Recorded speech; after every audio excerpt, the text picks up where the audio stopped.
Elizabeth had always believed in simple, honest dreams, faith, love, and family.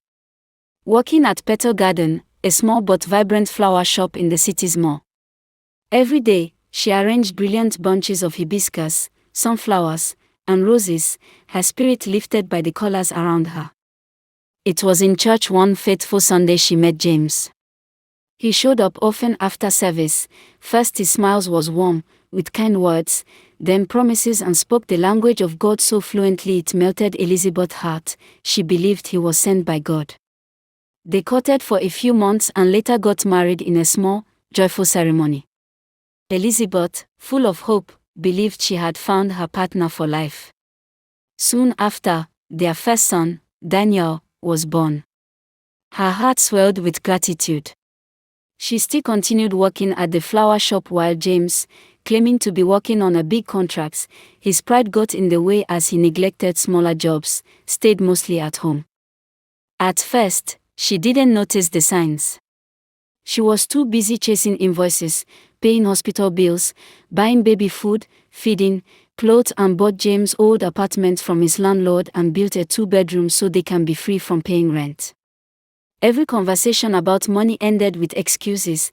They lived on her earnings.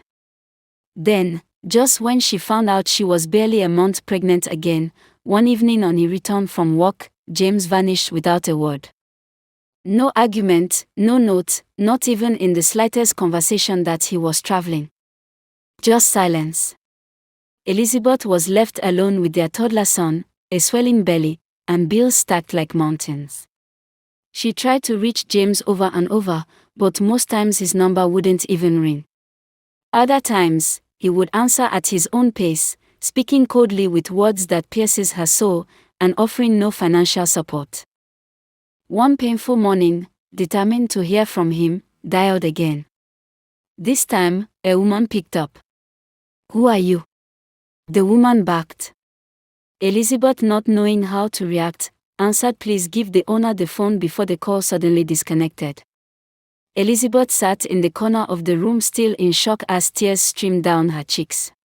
The betrayal cut deeper than any blade.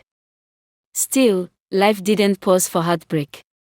Through 9 months of carrying their second child, Elizabeth dragged herself to work, sometimes takes Daniel with her to work or drops him at a neighbor's before heading to the flower shop. She sold smiles and roses to strangers while fighting off the storms raging inside her. At 9 months, she gave birth to a beautiful baby girl, Rachel. Alone in a dim government hospital room, she held her newborn close, whispering prayers of gratitude despite her brokenness. It's been almost 9 months, James had still not returned. Not a single diaper, not a single visit to see his daughter, just silence. Elizabeth often stared at her children while nursing Rachel and watching Daniel toddle around, flashed back on how she has managed alone every single day with them wherever she went, and realized she didn't need James's crumbs or empty promises. She had been the pillar all along. She poured her love into her children and her job.